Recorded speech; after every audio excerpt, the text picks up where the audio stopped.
an Unspoiled Network podcast. This is Spoil Me, covering Fullmetal Alchemist, Brotherhood. Episode 31, The 520 Cens Promise. In this episode, so it turns out that Dr. Marcoh is still alive, and I was right to be suspicious of the fact that he has a missing head, but I wasn't smart about figuring out where the body came from. That's on me. Welcome to Spoil Me.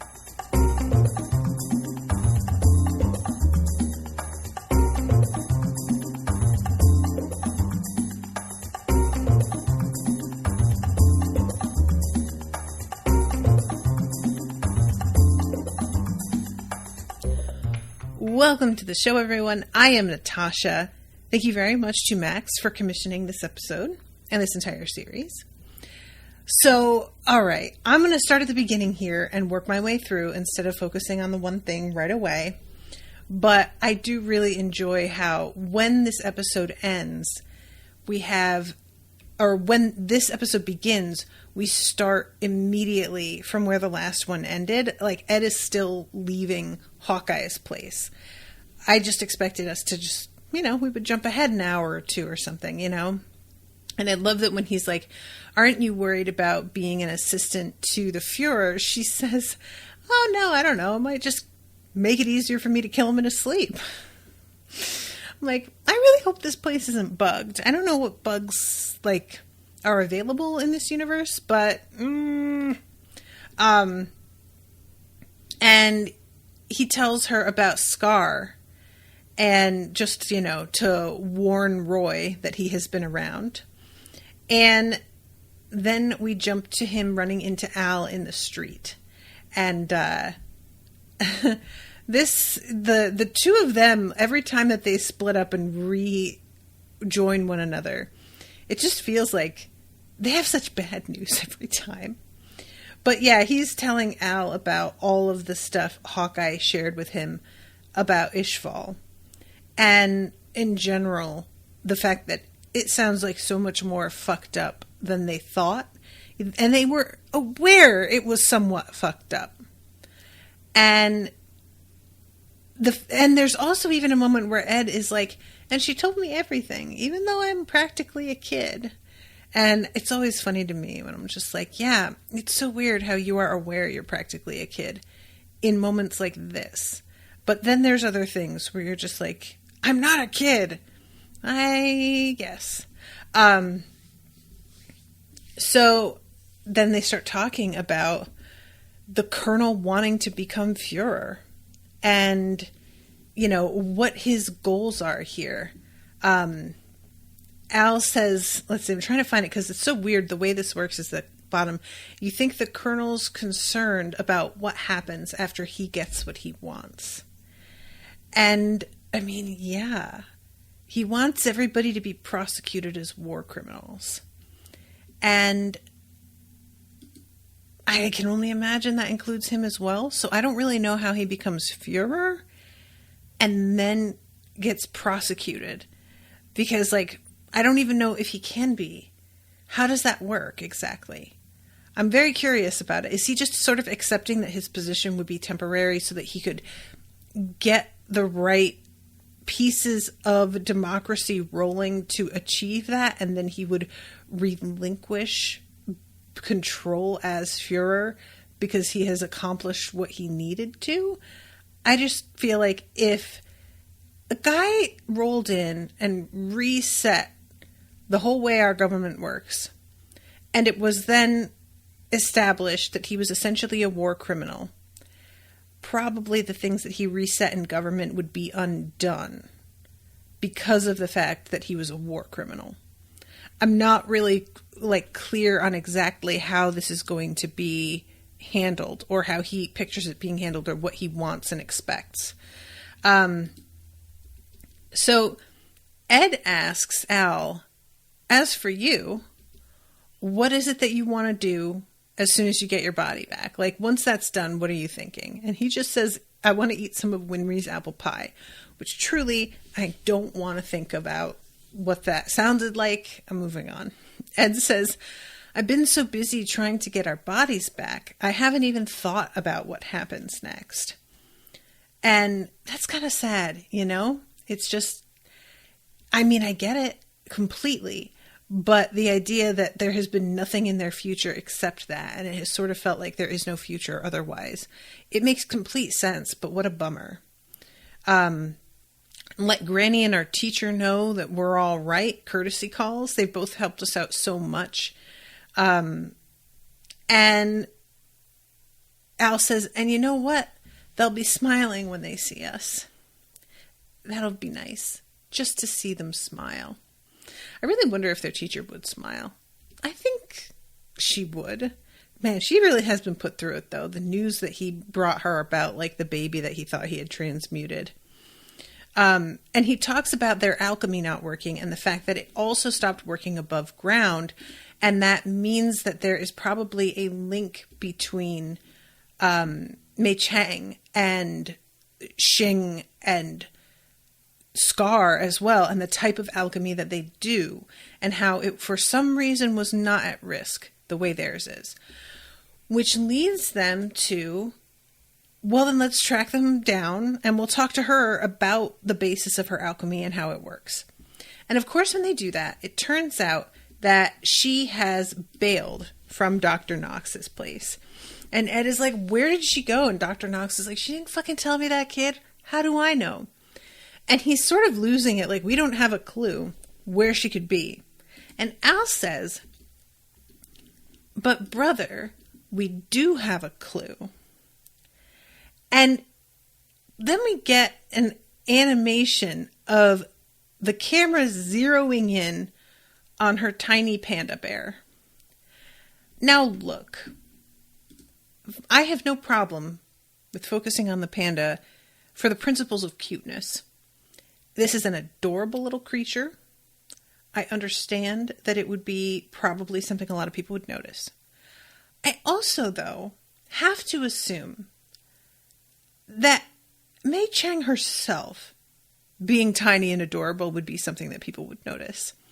So I did find it kind of hilarious that instead of being like, hey, did you all notice what looks like a 7-year-old girl in like brightly colored robes and an elaborate hairstyle walking around alone, unsupervised for some reason? They're just like, have you seen this weird cat? Is the way that Ed decides to go about it. I guess that's certainly a method. But it just, for me, it was like, I don't really see why that's the one that you decided to sort of focus on here, because she is extremely distinctive looking. I think there's a lot of opportunity there for potential mining, you know? But anyway, then we cut to Hawkeye. Not Hawkeye. Havoc. My bad. And he is being given a gift of dumbbells. And is saying, couldn't you have just gotten me some girly magazines? And this guy, Breda, just drops stuff off and takes off. And it's a really, really short scene. We're sort of checking in, I guess, with everybody who has been working with Roy. We've got the little dude with the dog, the like sort of nerdy one. I will tell you guys what. Sergeant Fury, that's his name. I cannot handle the fact that later on, when Colonel Mustard is pulling out the pieces of his chessboard, he thinks about Fury as a pawn.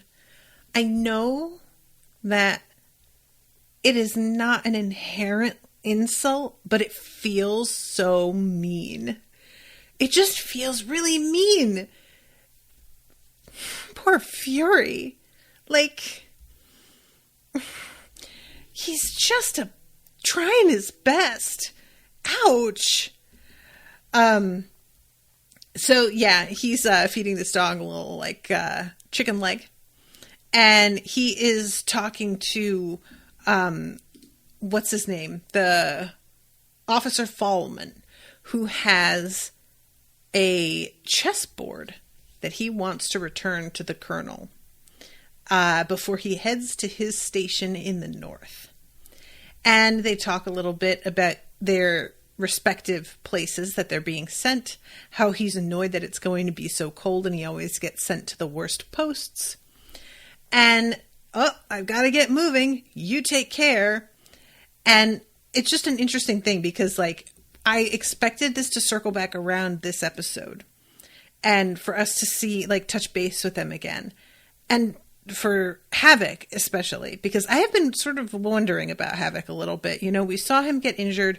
We saw how things seemed to work out in such a way that Automail wouldn't be effective for him. And then he just sort of vanished for a couple episodes in a row. And it felt like the show wasn't actually done with him. But, you know, he just sort of disappeared.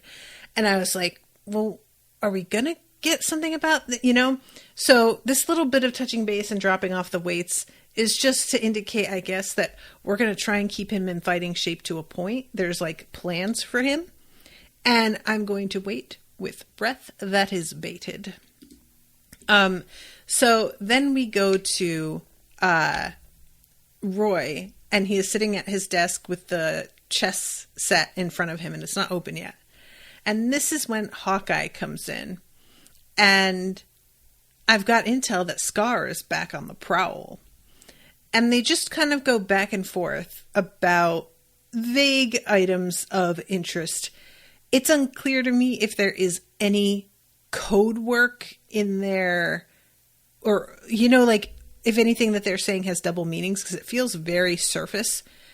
And she says something about maybe I picked the wrong person to side with, and he's like, well, you did promise you would shoot me, so maybe you should go ahead. But there's definitely a feeling of, like, affection between the two of them that's being restrained so that they can seem professional in this moment. A little bit of tension. Not as much tension as I would want between characters that I actually, like, know care about each other. I'm just going to say, the romance that is being set up between the two of them, I don't like it.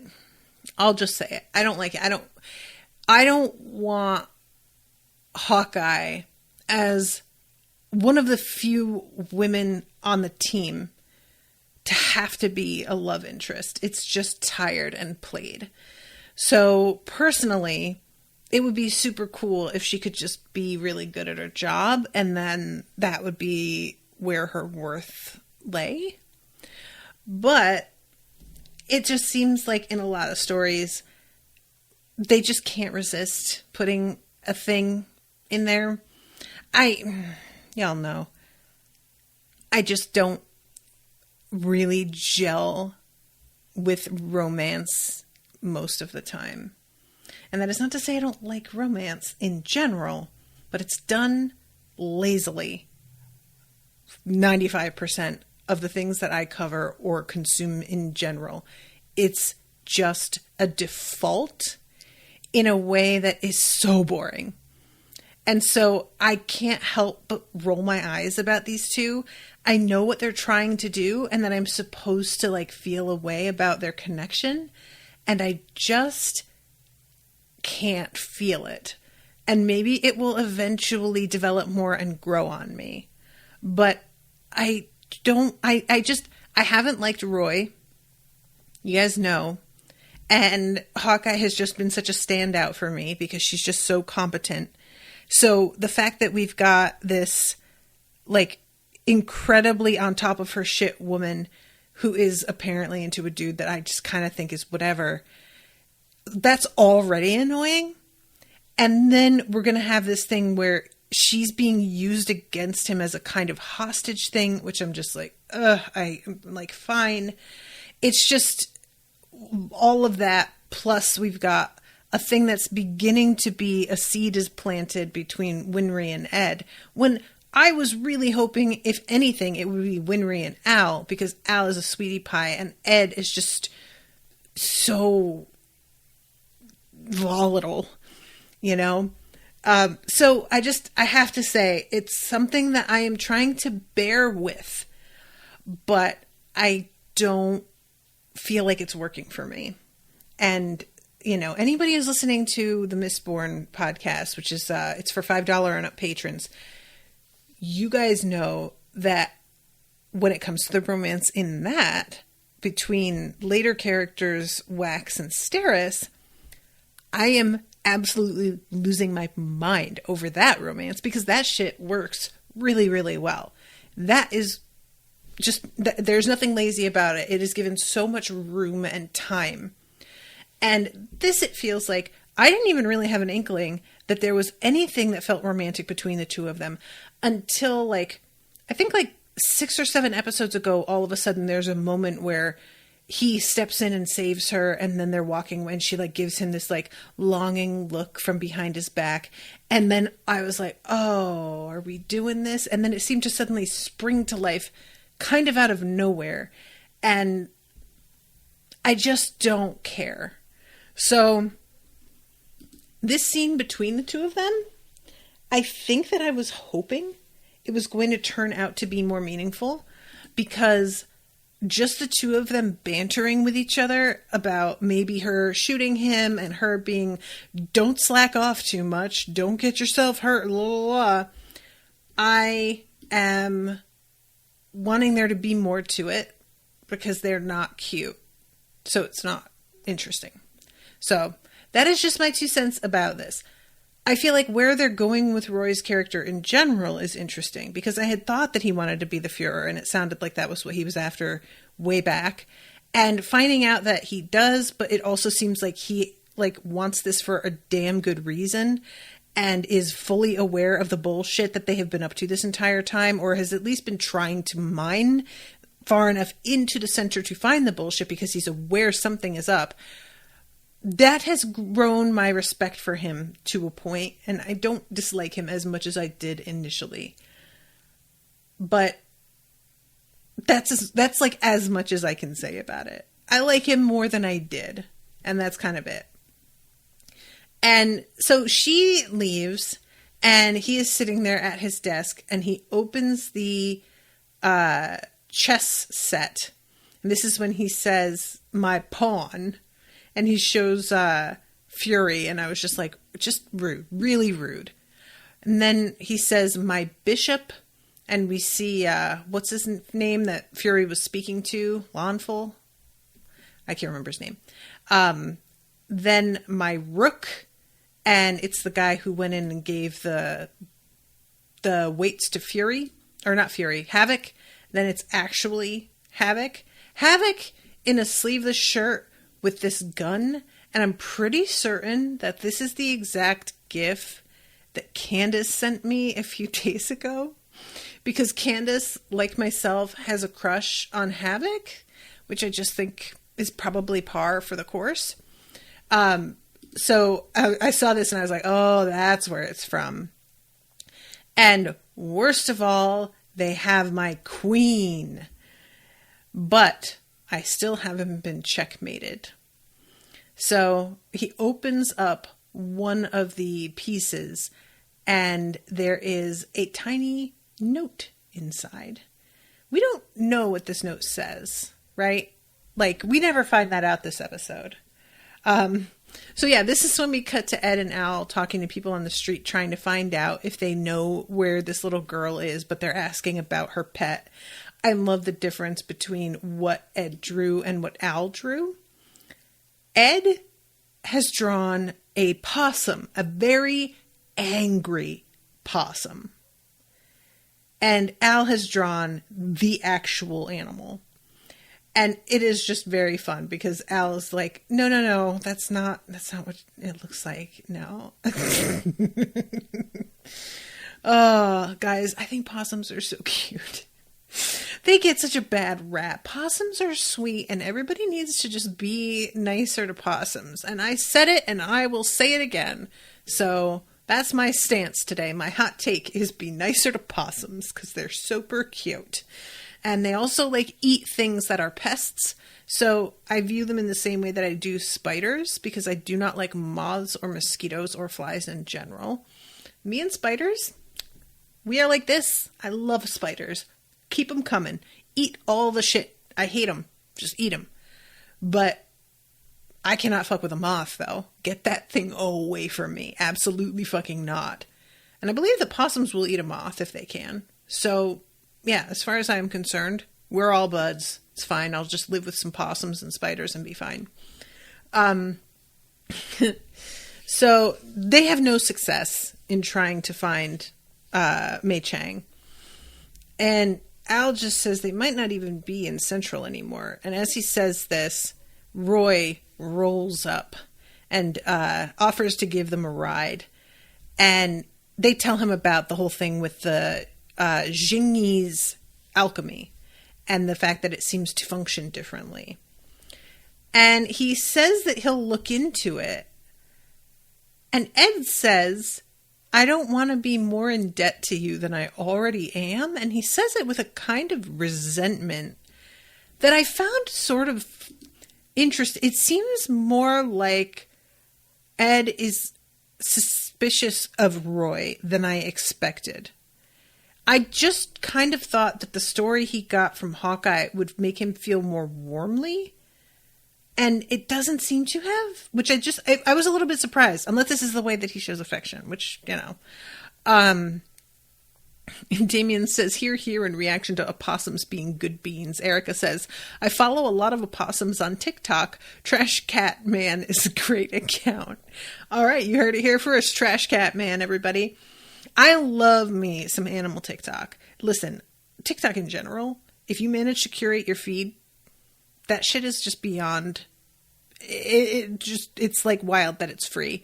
The series of dopamine hits that I get from that app, it's like medication. And there are some TikToks of raccoons also.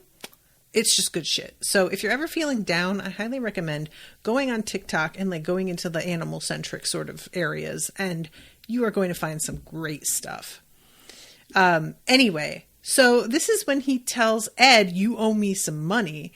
And as he's saying this, he takes his eyes off the road and they just like weave all over the place. How much did I borrow? 500 cents? It was 520 cents. Don't con me. Oh my God. I just don't remember because I'm not a penny pincher like you are. And he pulls the money out and he's looking at it in his hand and he says, I'm just going to hold on to this, but I promise to pay you back when you become Führer. What is happening? It feels aggro. I can't tell what the vibe is supposed to be in this scene. It doesn't feel friendly, though. It's not like, I think it might be supposed to come across as like, bickering between friends who actually like and respect each other, but I can't say that it is coming across that way for me. And I'm not sure if I'm missing something or what, but Ed, so he says, I'm going to hold on to this until you become Führer. Roy says, oh, who told you? And Ed tells him about Hawkeye and that she like basically told him everything that happened in Ishvalan. We jump ahead to them being let out of the car, and Roy says to him, go on and keep that money for now, but you will pay me back. And Ed says, all right, and when that day comes, I'll borrow some more change and pay that back when this country's a democracy. But when that day comes, I'm going to ask to borrow even more money from you. So I think that it's supposed to be like, I'm going to hold you to what you're saying or claiming you want to do. And like by the time he drops them off, Ed is smiling a little and it feels slightly less antagonistic. But like when it started off, I was kind of, you know, B. Moore says it's basically friendly, but they've had such an aggressive relationship to this point that to change it would be weird for both of them. So they keep up the front. Okay. I see what you're saying. So they're just keeping the veneer of familiarity, but trying to sort of change the way that they like interact with one another, really. Okay, I buy that. And like I said, like once he drops them off, I think I had sort of missed the fact that Ed eventually does start smiling.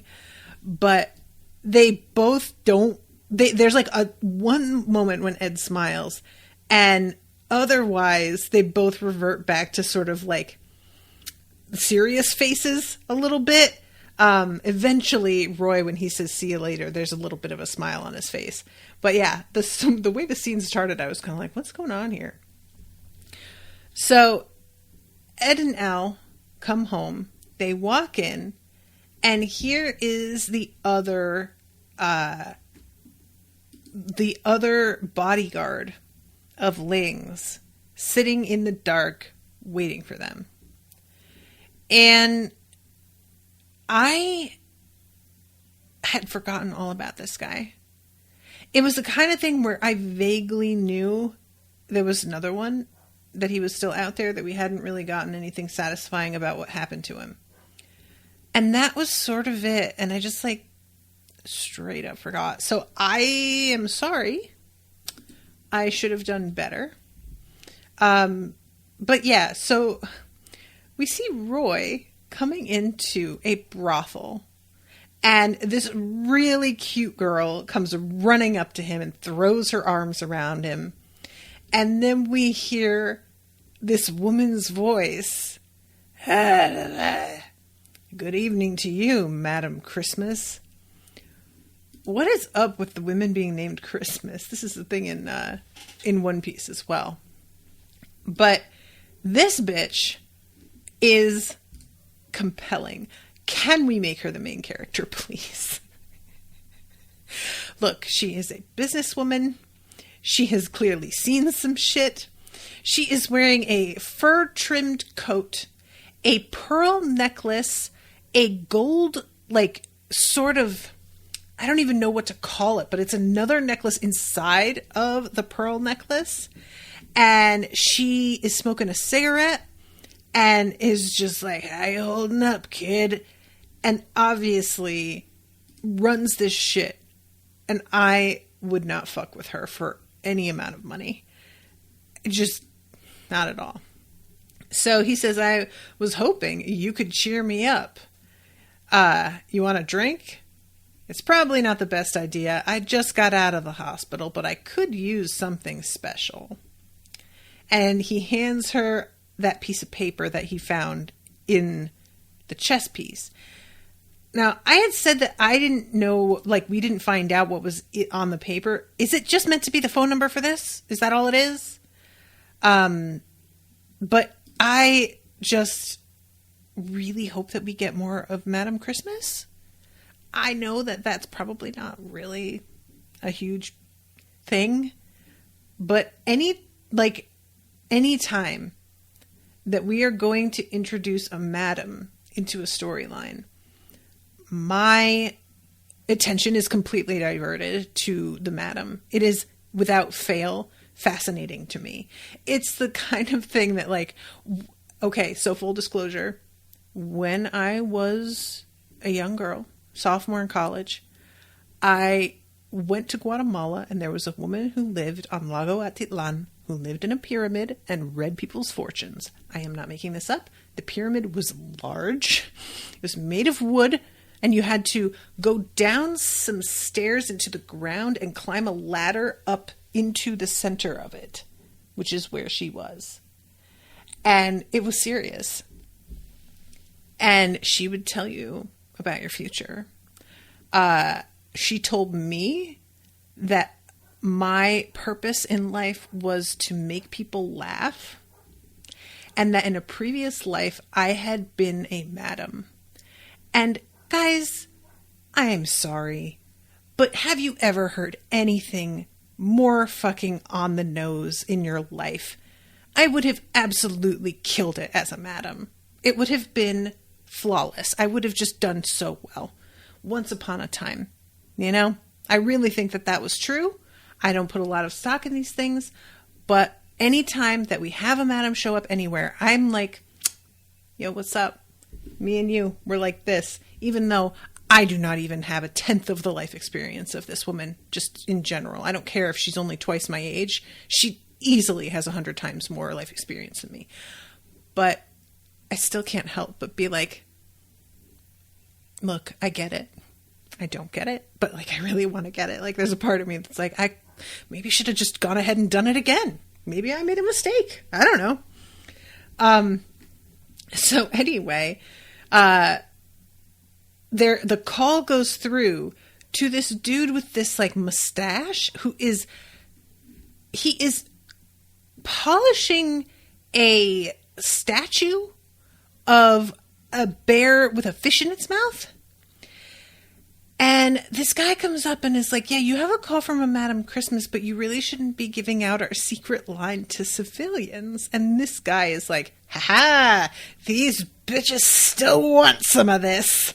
And I was like, wait, so the cover story is that the madam is calling you because the women at the brothel want you so bad? I was like, what even are you saying? Or is it just not meant to be obvious that her name is Madam Christmas? Like, that Madam Christmas is a madam?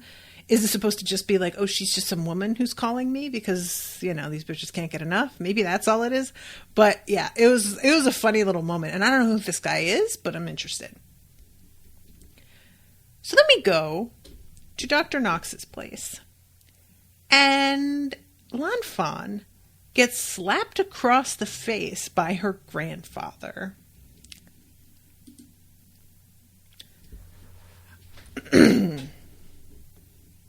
Look, I understand the mix of emotions that he's supposed to be feeling. But when I tell you that this man would have been out the door so fucking quick if he slapped an amputee in front of my face? No, I don't think so. Absolutely fucking not. I don't care if you're having complicating feelings right now, sir. Go figure it out. Go get therapy and don't slap your granddaughter. I hate him.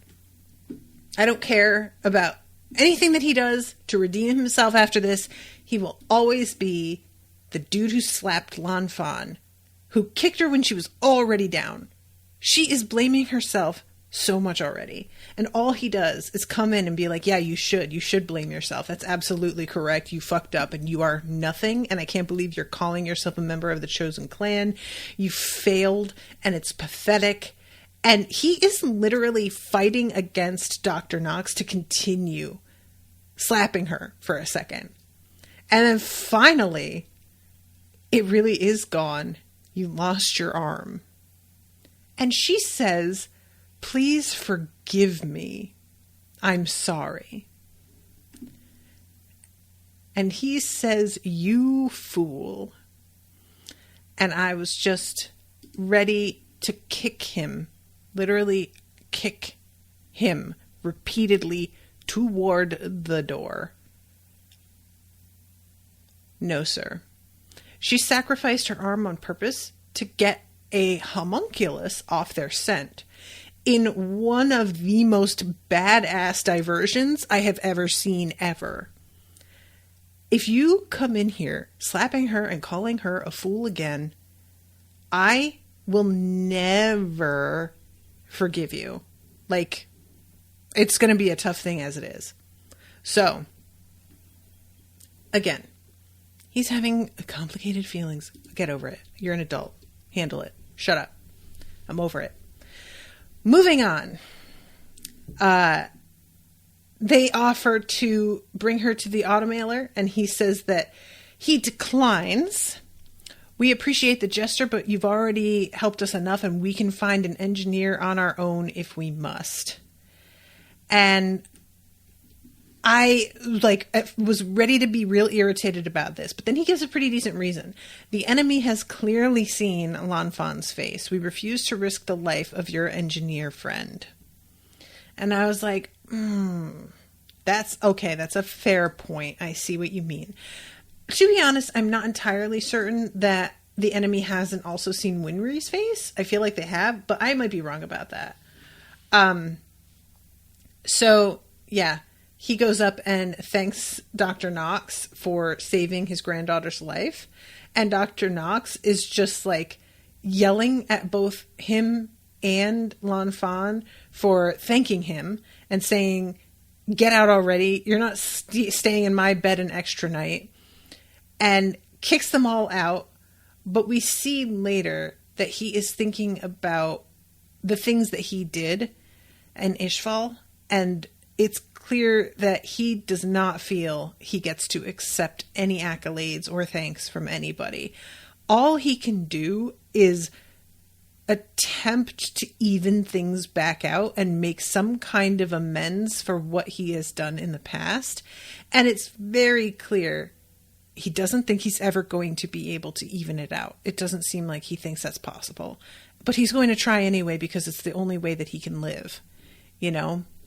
And it's just like, honestly, it was really like, really sad.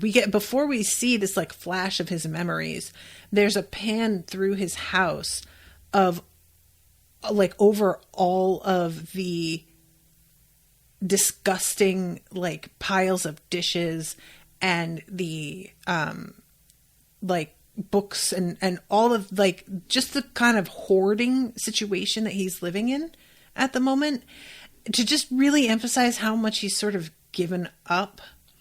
And then we have the flashback with the pan over all of the bodies. I'm assuming that pan, like, because he's got a scalpel in his hand and he's working on somebody and the bodies are like all behind him. And it reminded me of when in Wrath's like memory, when he's talking about getting the injection of the Philosopher's Stone and how he like looks through this door and he sees these bodies.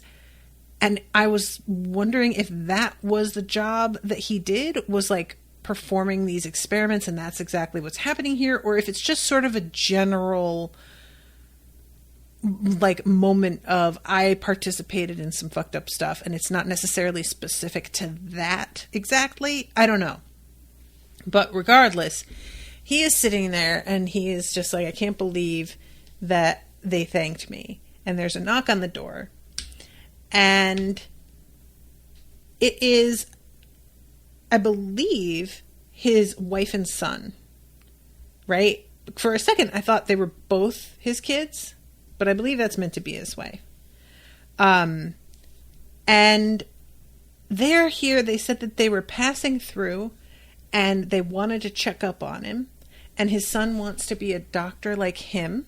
And his son is aware of the fact that he like did some shit and like feels haunted by it. And is essentially like, you were ordered to do some stuff, but you never gave up on helping people anyway. And I would like to be like you. And he says, for that, I love you. And his dad says, you stubborn jackass. And then come on in, I'll brew us up some coffee. And I really like, as he's getting the stuff out, he's getting out the cups that we had seen in another episode. His mom and his son are in the other room, or his wife and his son are in the other room talking about how it's a mess in here and why don't we start cleaning up before he can come in and tell us not to, which I did really like that. That's the kind of thing that feels extremely real. You know, somebody's going to argue with you if you like say the thing, but if you just start the thing, they're not going to fight too much about it. And then he has this really like intense prayer. I don't know if you actually exist or not, God, but cut me some slack. Even a guy like me needs a break. Just please let me enjoy the happiness of having a cup of coffee with my family. And there are like tears pouring down his face as he says this. And then we just cut away. And I was just really resentful of being made to feel things. That just felt like a low blow. I didn't agree to it. And I wasn't ready for it. I didn't agree to it. I just would like to say that it wasn't in my contract. So I have a problem with it. I wonder what made them come. I'll tell you what, guys. Sorry, I just had to grab my blanket here. Air is pouring down my back, the AC. I have realized that anytime anybody shows up in this show, I immediately think that they are Envy. And the only reason I didn't think these two were Envy was because there were two of them. That was the only thing that saved them. Because here's the thing. He was a doctor that worked on the shit with Ishvalan. And we just allegedly found out that Dr. Marcoh was killed. So I'm thinking they need to replace him with somebody, and they're going to come after him. You know? So that, like, I just didn't think this was what it looked like. Because it's so, how coincidental that they just turn up right now in this moment, you know? But I think it is exactly what it looks like. And sometimes life is full of coincidences. Sometimes that'll happen. It's fine. I'm not mad about it or anything. But I just wanted to let you know what I thought was going on, because I literally cannot relax. And it looks like I was right not to, because I was very, conspiracy theory about Dr. Marcoh's death. And now it looks like I was right about that. So I guess it's fine. I was right. And I was right to be paranoid. And I am going to continue to do that because it feels like it has mostly paid off. It's fine. B. Moore says, it's more the latter. Knox was a mortician in Ishvalan. Oh, okay. He calls himself and Roy something to the effect of partners in crime. Yeah, well, I had assumed that was because of, supplying Roy with a body that he could make look like what's-her-face that they helped escape. But I guess it's just in general crimes, war crimes, partners in war crimes. It just doesn't have the same sweet ring to it. So then we go to, what is this guy's name? Kimblee. I'm just going to say it again. That is a bad name. Is this like a traditional name somewhere? Because it just feels like Kimberly. And the only time that I feel like Kimberly would be a scary name is if we're going to be doing like a Mean Girls thing. Then you better watch out for Kimberly. Yeah, I would buy it. But as it stands, And we find out, essentially, that he reports back to them about the stone and the fact that it worked for him amazingly well. And they're like, cool, glad to hear it. Now you have to give it back. And he's like, yeah, about that. And he just swallows the stone. And they say, what the hell do you think you're doing? But because he has the power of this thing, he can, I guess this makes you the only ones who know I'm in possession of this stone. They call him a traitor, and he evidently lights all of them up and walks up on out of there like the sole survivor. And I don't know how he has been arrested.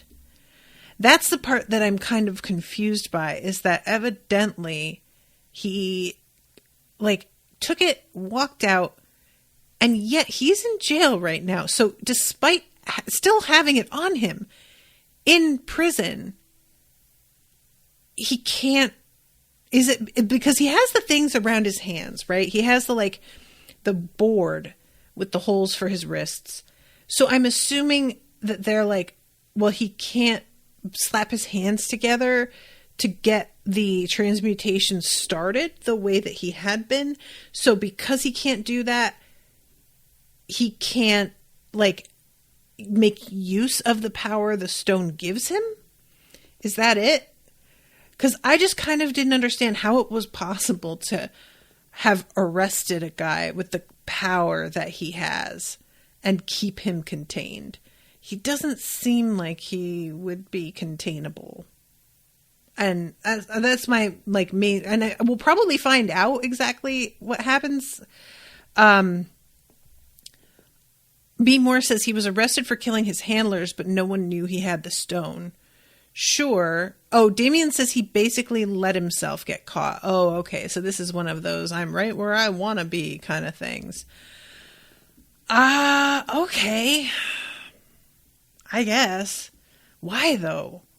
When you have that kind of ability and you just murdered everybody in the room and walked up out of there to do an evil villain laugh in the middle of the street, letting yourself get caught feels like a weird move. Like, and he gets busted out by the homunculi, but I don't feel like he got himself caught so that he could just chill and wait for their instructions. Could he? Like, is he that loyal that he was just like, I'll just put myself on ice? That feels weird.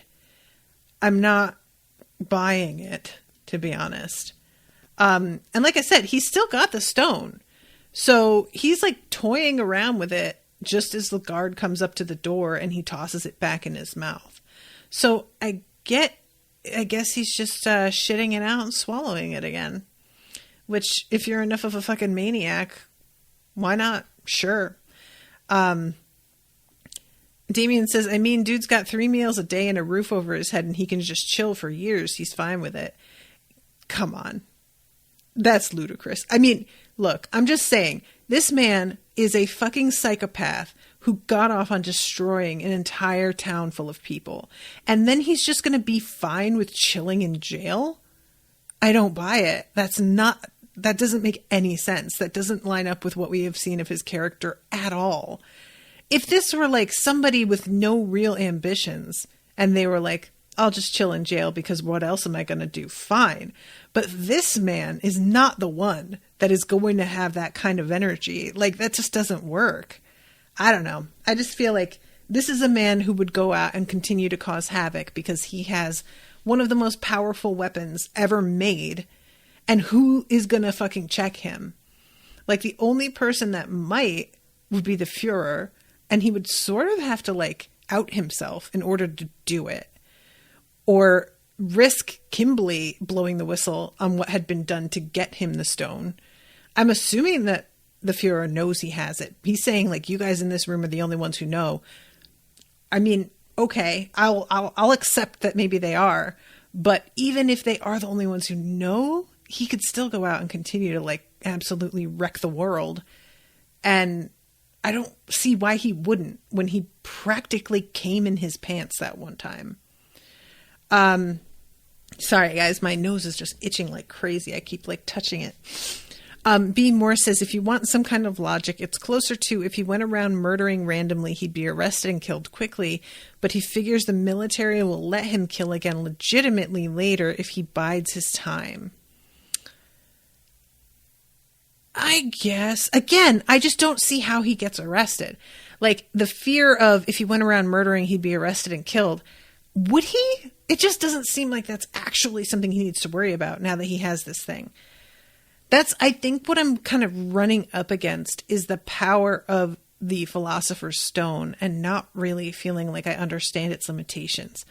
Because it seems like it's kind of a immortality, hyper-powered, like, you know, and to me, that seems unstoppable. So why would you be worried about being arrested for murder when anybody who came after you could vaporize without even needing to worry about equivalent exchange or anything? Like, I don't know. It's just kind of, it feels a little bit weak to me. I'm just saying. But yeah, so this guard comes over and is like, you've been released. And he just basically like rolls with it and is like, oh, I've been released. Well, that does seem like something that would happen. And he puts on this white suit with a purple tie. It is a hell of a look. I will say that. It's a good look. And I love that one of the guards is just like, I can't believe they're letting you out. This shit makes me sick. You must have some real connections. And Kimblee is like, I don't have any connections. It's just that I am not guilty of anything and I should be let out. So that's what's going on. And he steps outside and he turns to the jailer and says, to the warden, I appreciate you taking care of me, and holds a hand out. And I was like, if this man shakes that man's hand, he deserves whatever happens to him, because come on.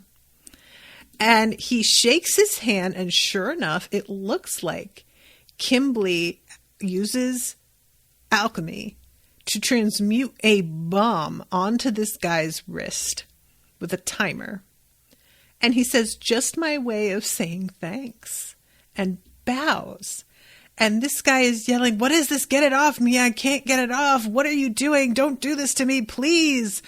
And then it hits the timer and a little baby chick pops out on a spring.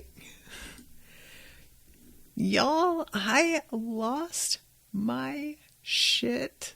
I did not think that anything but this man blowing up was going to happen.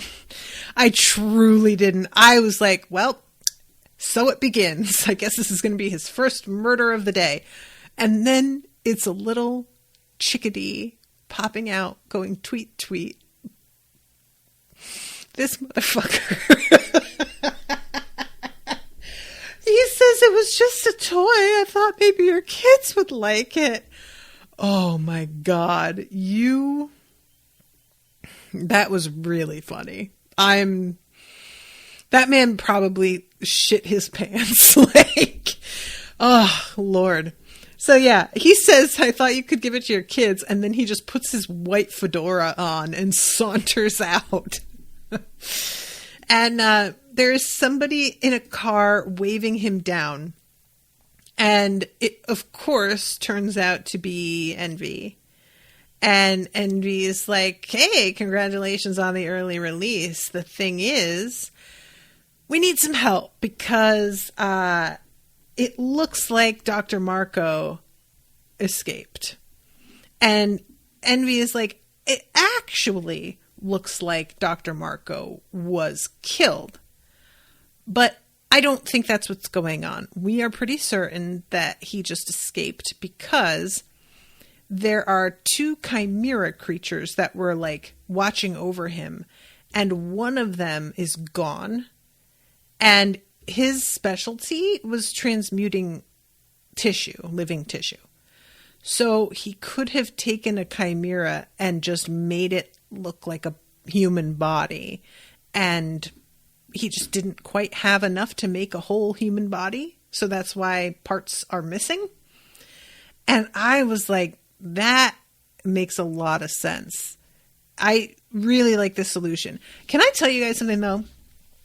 When Envy is explaining this, he says the chimera thing, and we get the animation of the chimera in its leash, cowering and trembling against the wall.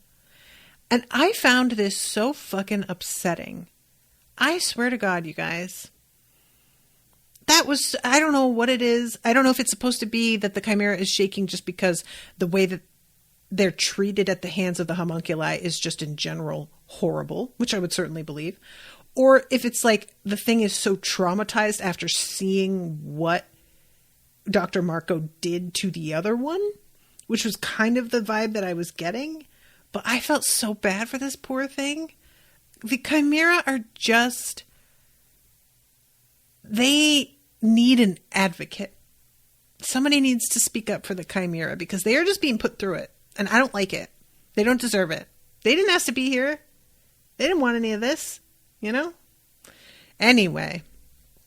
Beatmore says this is actually a bit of insight into Kimblee's philosophy. He knew what he was doing, but he was actually sincere in thanking the warden. Okay. Why not? I just can't get over the fact that he let this poor man absolutely fucking panic. It is, oh God, that shit really got me. Because why wouldn't it? The man is a lunatic. Why wouldn't he just kill the warden? Who is going to check him? So we think he might have escaped with an Ishvalan warrior known as Scar. And Kimblee says essentially that he is ashamed that one of the Ishvalan escaped. It's inexcusable if I've let a survivor crawl out of my path of destruction. I found that hilarious. That it's more like he's like not. There's no principled I hate Ishvalans thing or I failed my duty. It's a pride thing. I can't believe I let somebody get away and they're continuing to cause trouble. This is just straight up embarrassing for me. And I just really appreciated this. It was a good perspective. And And Envy is like, is that all you've done? Like, all you want to do is, like, all you've broken me out for is to get these two guys. And Envy says, well, after you've got them, we'll be asking you to wipe a certain little town off the map. That's your kind of job, right? And he is very excited about this. And he sticks his tongue out, has the stone on it, and says, it's been so long since I got to use this. And Envy says, I don't know if that one is going to be enough for this job. Maybe that's sort of answering my question when I said I didn't have a good sense of the, like, capacity of the stone to, like, superpower him. Maybe this is part of it, is that it's not a fully, like, or properly created stone. So it wasn't actually, like, powered enough for him to stand up against literally anybody, even though it kind of looked like, I mean, the havoc that he caused destroying that whole town, that looked like I can stand up to anybody kind of power. But maybe it wasn't. I don't know. But yeah, so Envy hands him a different stone, the, like, weird little round one. And you can just, like, feel the excitement rolling off of this dude. He is like, oh, a new one. Sweet. Did you use more Ishvalans to make it? We actually used Dr. Marcoh's assistants who helped make the first stone for us. Honestly, I'm going to do a bit of a Donald Glover. Is it Donald Glover? Which one's the Glover that's in Community? Which one is Childish Bambino? But there is a gif of him just saying, good, with, like, a real serious, like, eye bug. And honestly, that's my vibe on this. Those lunatic scientists who help with all the experiments being used in the end for another experiment, 100%. I have no problem with it at all. In fact, it feels perfect. I support it. I wish I had thought of it. There is absolutely nothing wrong there as far as I am concerned. He says something like, your cruelty is infinite. And I was like, or their just sense of logic and practicality is infinite. Oh, Damien says it was probably a prototype with limited life. Interesting. Okay. So it is Don Glover. Okay, Donald Glover. I was saying it and I was like, I know that that's also another actor. And I'm like, I can't remember if they are just both named the same name or if it's very close. But anyway, so they drive off and then we cut to an alley. And here is Scar and Dr. Marcoh and what's-her-face shows up, Mei Chang. And what is the guy's name again, y'all? The one that was part of things but isn't anymore, really. The other alchemist.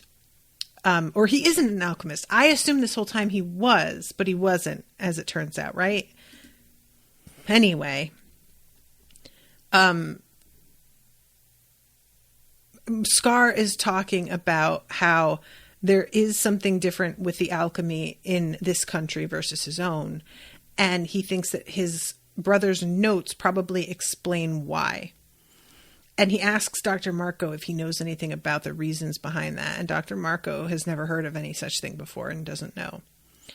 So Mei Chang comes running up. And she's like, oh, we have a new companion? And Scar is like, no, we don't. This guy is a monster and created the Philosopher's Stone. And she has the incorrect reaction. She says, oh my God, you created the Philosopher's Stone. That is super dope. Can you please show me how to do it? Because I also want one. Thank you. And Scar doesn't explain why not. He's just like, that is not something you should want. And I really wanted him to say what it is about it she doesn't want, because I don't know about Mei Chang's personality enough to be able to tell if that would be a problem for her. But I feel like if she knew, it would cost the lives of, several dozen at minimum innocent people, she might rethink wanting one. I don't know. Maybe she's a monster as well and would just be like, that's fine. But he doesn't explain. And he just looks at Dr. Marcoh at this point, reaches up and grabs his face and does some fucking alchemy that leaves a lot of blood. A lot of blood. This man's eyes are bugging out. It is a pretty disturbing moment. Honestly, we don't even really see anything, and it's still really disturbing. And Scar just says, I only destroyed the surface. You can still heal it, can't you? And he says, I think that you're too recognizable, and it will just be safer for us to travel if you don't look like yourself. So now we are going to head out and go to the place where I hid my brother's research notes. And they say, where is that? And he says, the north. And then we get a shot of this forbidding terrain of mountains and driven snow. And I am all about snowy locales, so I am very excited about it. So yeah, that is where the episode ends. There is no post-credit scene for this episode. I double-checked. But I think there is one next week. So, or not next week. Well, actually, yeah, today's Friday. God. So yeah, next week, Tuesday, there will be an after-credit scene. Damien says, she is creeped out by the homunculi who are powered by one, and she can tell there are multiple people inside homunculi, so she'd probably have the same reaction if she was around a stone. Yeah, I guess that's true. She wasn't like, ooh, the homunculi power seems tasty. I wish I had it. She's like, what the fuck? Something feels really off. I do not like it. Can we leave? So, all right. Yeah, I think you should tell her what goes into making a stone, and she might reconsider her mission. I don't know. Maybe she wouldn't. But I would be very curious. I'm especially curious to know what she would think about finding out that Ling took one into himself and kind of sacrificed some of his identity. I know that they don't seem to be on the same team based on her reaction to Lan Fan. But yeah, he got one not because he didn't make the sacrifice. It was foisted upon him, but he still wound up getting one, and she hasn't. So I feel like she would still be pretty salty about it. But yeah, okay, I'm going to wrap, and thank you guys very much for hanging out with me. Thank you to Max for commissioning this episode. This one was a very packed episode. It was a lot of fun. And I will see you all next week with a new episode. Until then, toodaloo, motherfuckers.